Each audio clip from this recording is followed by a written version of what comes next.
Good morning everybody. আজকে third দিন ভিয়েতনামে।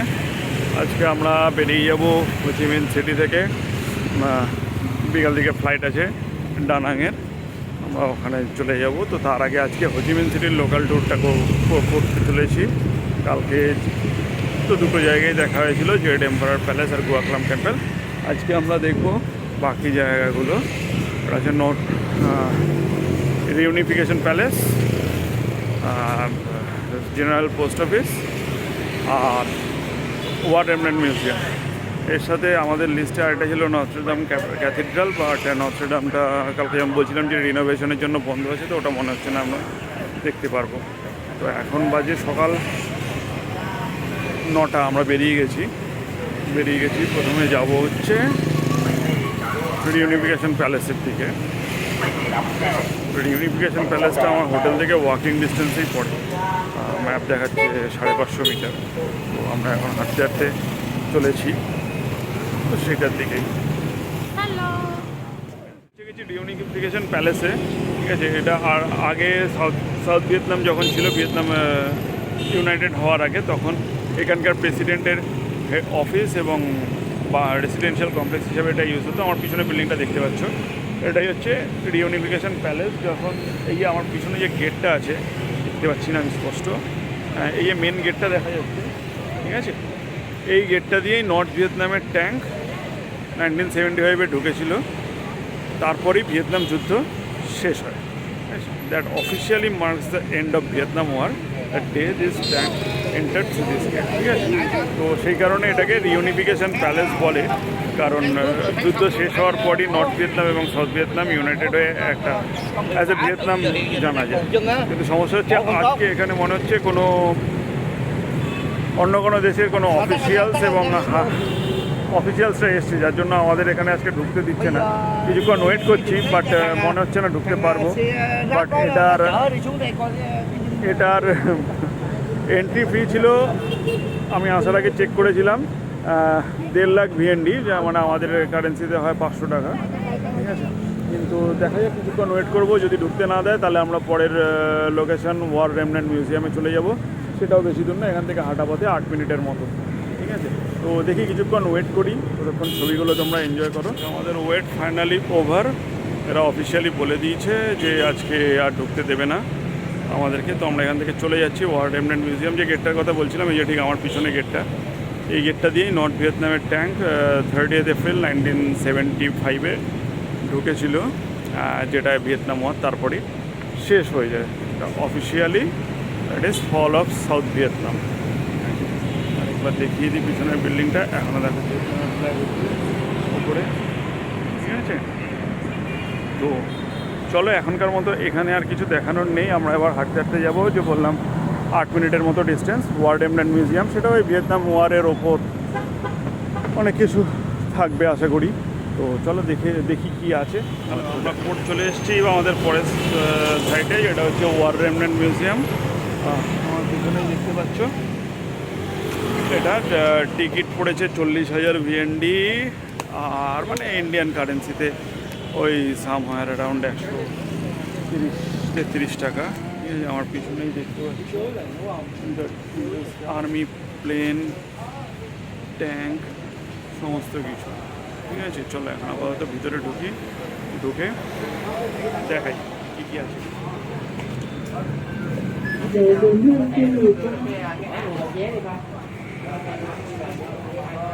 US tank, US helicopter,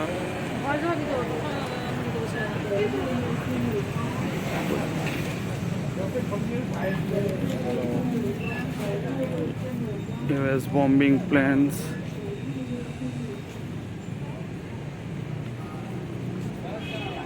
actually এই দেশটা এতদিন ধরে যুদ্ধ চলেছে এবং মোটামুটি সব পার্টিসিপেট করেছে। US, চায়না এবং রাশিয়ান সাপ্লাইড আর্মসও ছিল। ফলে এদের কাছে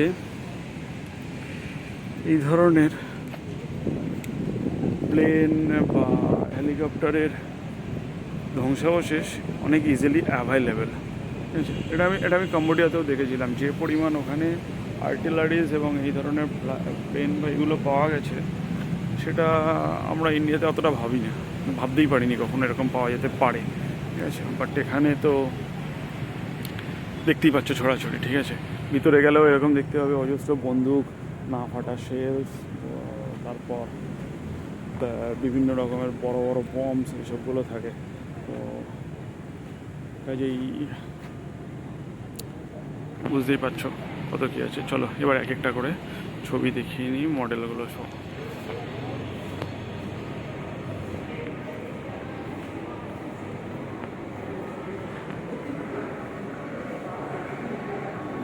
এখানে সব এর ভিতরে সমস্ত যুদ্ধ related, Vietnam war related information এবং বিভিন্ন ছবি রয়েছে। আমি এটা আর ভিডিও করব না প্রতিটা ইয়েতে, কারণ সেটা একটা বিশাল লেংদি প্রসেস হয়ে দাঁড়াবে। বাট এর ভিতরে সমস্ত ওয়ার রিলেটেড ইনফরমেশান এবং সব ছবি কি ঘটেছে সমস্ত কিছু পাওয়া যাবে। তো তোমরা যখন আসবে নিজেরাই দেখে নিও, কারণ এটা বলা সম্ভব না, ঠিক আছে। তো চলো আমি কিছুক্ষণ এই জায়গাগুলো দেখে নিই, তারপর আবার নেক্সট কোথায় যাওয়া যায়। বাইরে মনে হচ্ছে আমি দেখে ঢোকার সময় দেখেছিলাম, সেটা দেখবো মনে হয়, কারণ ওখানে একটা আমি বাইরে ঢোকার সময় দেখেছিলাম।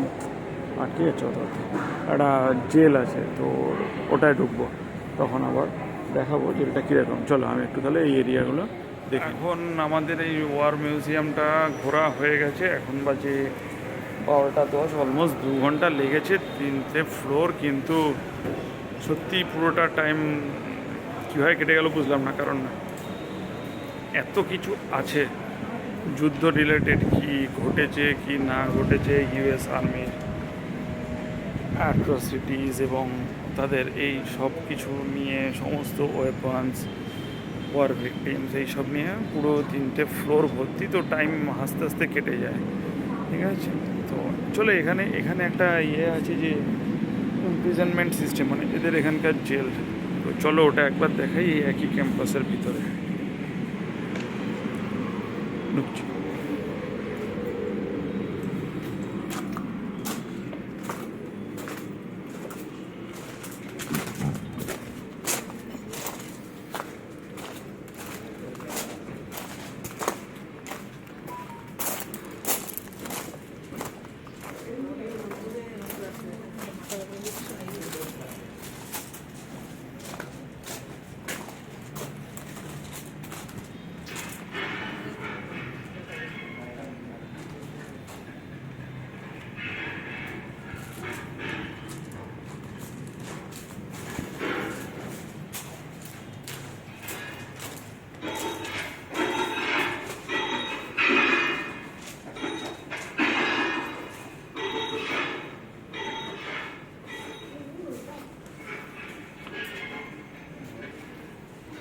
Let's go. করছি তো।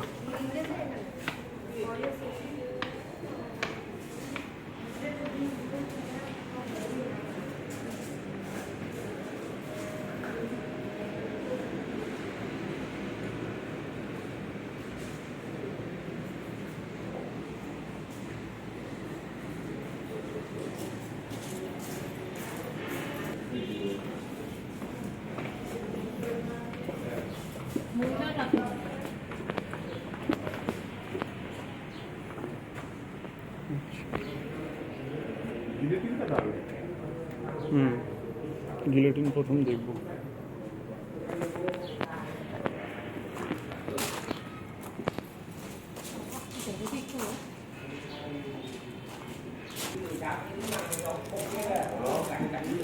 গিলেটিন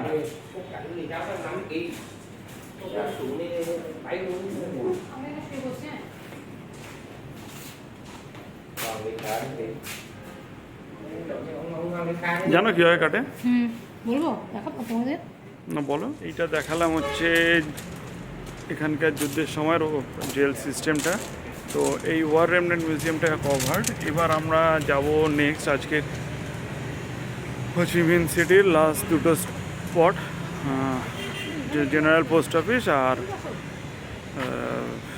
নোট্রেডাম ক্যাথিড্রাল। বাট মনে হচ্ছে নোট্রেডামটা বন্ধ থাকবে। তো লাস্ট দেখবো জেনারেল পোস্ট অফিস, দেখে আমাদের বিকেলে ফ্লাইট আছে ডানাংয়ের জন্য।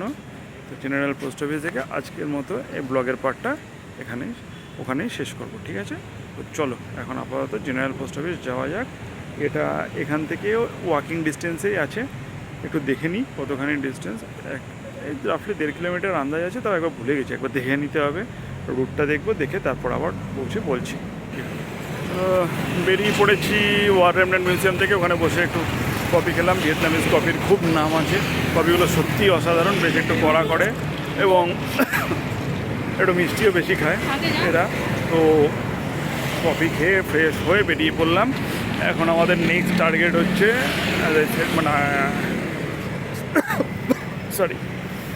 সাইগন জেনারেল পোস্ট অফিস, ঠিক আছে? ওটাও দেখার মতোই জায়গা, এখান থেকে 1 কিলোমিটারের মতো ওয়াকিং ডিস্টেন্স। তো চলো সেই রাস্তা ধরে যাই। আবার আমরা সেই প্রেসিডেন্সিয়াল প্যালেসও বলে, তো রিউনিফিকেশন প্যালেসের পাশ দিয়ে গিয়ে আবার যাব সাইগন জেনারেল পোস্ট অফিসে, ঠিক আছে? চলো এরপর গিয়ে দেখাই। চলে এসেছি নটরডামে। যেমন বলেছিলাম ঢুকতে দিচ্ছে না, কিন্তু দেখাতে পারি। কিন্তু তার আগে যেটা বলার হচ্ছে যে এই সাইগনে যে জিনিসটা আমার খুব ভালো লেগেছে হচ্ছে এখানে রাস্তার মধ্যে বেশ বড় বড় পার্ক আছে। আমার পিছনটা দেখতে পাচ্ছ, বড় বড় গাছের রয়েছে এবং এর মধ্যে দিয়ে হাঁটার রাস্তা করা আছে, ঠিক আছে? এই পার্কগুলো গোটা সাইগন জুড়ে ভর্তি আছে। হ্যাঁ, তো এটার মধ্যে দিয়ে মানে আমি 1 কিলোমিটার রাস্তা এলাম, তার মধ্যে অন্তত 2খানা পার্ক করলো এবং পার্কগুলোকে ক্রস করে করে এইভাবে আসা যায়, ঠিক আছে? তো এখন আমার পিছনে দেখো, আমি দেখতে পাচ্ছি না কি দেখা যাচ্ছে কিনা। ওকে, হ্যাঁ দেখা যাচ্ছে নটরডাম ক্যাথিড্রালটা। ঢুকতে পারবো না, ঠিক আছে, কারণ এটা রিনোভেশনে চলছে। বাট আমি সামনে থেকে আর একটু ভিডিও করে দেখাতে পারি। চলো ভিডিওটা দেখাই। এটা হচ্ছে ফেমাস নটরডাম ক্যাথিড্রালের সাইড ভিউ। এটা মেন এন্ট্রান্স সামনের দিক, কিন্তু দেখতেই পাচ্ছ পুরো কনস্ট্রাকশনের কাজ চলছে, পুরোটাই রিনোভেশনের কাজ চলছে। এরিয়াটা একদম পুরো কভার করা, ঠিক আছে? কিছু কিছু জিনিস এর মধ্যে ওরা বাউন্ডারিতে ছবি হিসাবে দেখিয়ে রেখেছি আমাদের মতো লোকেদের জন্য, যারা দেখতে পারে এই বেল, বা ওদিকে ছিল একটা ভিউ, টপ ভিউ, বা কারণ আমরা ঢুকতে পারছি না, তো ওই আর কি জাস্ট সিম্বলিক ব্যাপারটা করে রেখে দিয়েছে। কিন্তু কনস্ট্রাকশনের মধ্যে হলেও এখানে থেকে বুঝতে পারছি যে কত সুন্দর নিখুঁত কাজটা, এর ইন্ট্রিকেট ডিজাইন ওয়ার্ক। একবার জানি না ইয়ে করতে পারবো কি না, জুম করতে পারছি না। অদ্ভুত সুন্দর কাজ, বুঝছেন? তো এদের পিছনের বিল্ডিংটাই হচ্ছে সেই famous Saigon general post office. চলো রাস্তাটা ক্রস করে নিয়ে যাই ওদিকে। এটা বলছিলাম, এটা ফ্রন্ট সাইড, একটু করে দাঁড় করিয়ে দেখাই। কিছুই বোঝার নেই, কিন্তু আমি খালি চোখে বুঝতে পারছি ভিডিও সম্ভব না। পিছনের কাজগুলো অদ্ভুত সুন্দর এবং কালারটাও খুব আনকমন একটা কালার, ঠিক আছে? কিন্তু কিছু করার নেই, এর থেকে ভালো দেখতে পাবো না। কতদিনে এদের রেনোভেশন শেষ হবে কেউ জানে না। তো ওটাকে এখন ছেড়ে যাব এর পিছনে সোজা এই হলুদ বিল্ডিংটায়, ঠিক আছে? এইটাই হচ্ছে এখন আমাদের লাস্ট স্টপ আজকের দিনের। ইনফ্যাক্ট পুরো হোচিমিন সিটিতে লাস্ট স্টপ এটা হচ্ছে সাইগন জেনারেল পোস্ট অফিস, ঠিক আছে? বিল্ডিংটা দেখেই বুঝতে পারছো কত সুন্দর এবং কেন লোকে আসার জন্য এত ছটফট করে। মানে দর্শনীয় স্থানের মধ্যে একটা এটা, কী কারণে সেটাই। চলো এবার এগিয়ে যাই, গিয়ে ভিতরে দেখা নেই।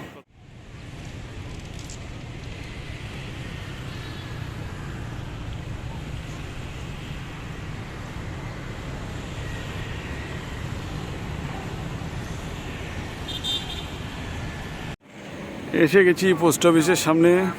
সত্যি কথা বলতে প্রথমে যখন কেউ বলে, মানে আমি যখন মাস্ট ভিজিট প্লেসগুলো দেখছিলাম, তখন এটার নাম যখন এসছে আমি বলছি কী করে একটা পোস্ট অফিস দেখার মতো জায়গা হতে পারে। আসার পর বুঝছি ব্যাপারটা সত্যিই তাই, ঠিক আছে? তো এটার কোনো এন্ট্রি ফি মনে হচ্ছে নেই, ঠিক আছে? তো চলো ভিতরে যাই, দেখি কী কী আছে।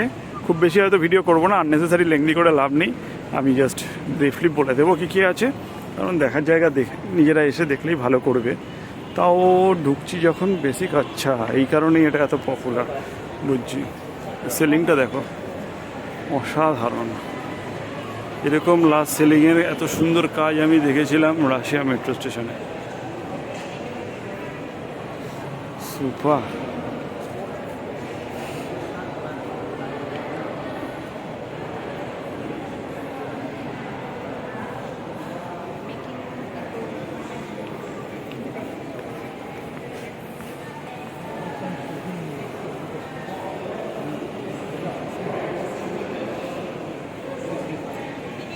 চলো আরও অনেক কিছু আছে, প্রতিটা পয়েন্টে যাই, দেখি কীরকম আছে।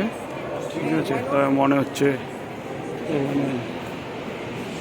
স্ট্যাম্প এবং সব কিছু পাওয়া যাবে, তো একটু দেখি কি আছে, পরে তোমাদের আপডেট দেব। এখানে এই পোস্ট অফিসের মধ্যে একটা সুভেনিয়ার শপ আছে, প্রচুর স্ট্যাম্প আছে, এবং সবচেয়ে অদ্ভুত ব্যাপার এখানে লোকজন একসাথে কাজও করছে পোস্ট অফিসে। ঠিক আছে, এখানে পার্সেল যাচ্ছে, টেলিফোন যাচ্ছে, আইটেম প্যাক হচ্ছে, লোকজন পোস্ট অফিসের চিঠি পাঠাচ্ছে, সমস্ত কিছু করছে। ঠিক আছে, এটা আমার কাছে কাইন্ড অফ একটু অদ্ভুত, লোকজন একসাথে কাজও করে, কী করে আবার একসাথে এতজনকে এন্টারটেনও করে, মানে কনস্ট্যান্ট এখানে লোকজন ঘুরতে আসছে, ছবি তুলছে, তার মধ্যে কী করে এভাবে কনসেন্ট্রেট করে এটা কাজ করে কে জানে। যাই হোক, তবে পোস্ট অফিসটা সত্যিই দেখার মতো। বুঝেছি যে কেন লোকজন এটাকে রেকমেন্ড করে। ঠিক আছে, এটা দুদিকেই তোমার কী বলে সুভেনিয়ার শপ রয়েছে, কফি শপ আছে। ঠিক আছে, আমি এখান থেকে কয়েকটা স্ট্যাম্প কালেক্ট করলাম এবং কিছু পুরনো ভিয়েতনামিজ কয়েন কালেক্ট করলাম। আমি আর তন্ময় দুজনেই ওগুলোকে নিয়ে নেব। তো চলো আজকের মতো এখানে আমাদের শেষ হবে। এখন আমরা এখান থেকে বেরিয়ে যাব, বেরিয়ে গিয়ে প্রথমে ক্যাব নিয়ে হোটেল যাব, হোটেলে একটু লাঞ্চ করে তারপর এয়ারপোর্ট, বিকেলের ফ্লাইটটা ধরতে হবে। ঠিক আছে, তো আজকের মতো আমাদের ঘোরা শেষ এবং ব্লগও এখানেই শেষ করব। নেক্সট পার্টে নিয়ে আসবো তোমাদের কাছে হই আন নিয়ে ডিটেলস। তো তবে শেষ করার আগে বলে দিই, আজকে আমাদের যে ফ্লাইটটা আছে সেটা আছে এই হো চি মিন সিটি এয়ারপোর্ট থেকে আমরা যাচ্ছি দানাং, বিকেল 5:20 ফ্লাইট।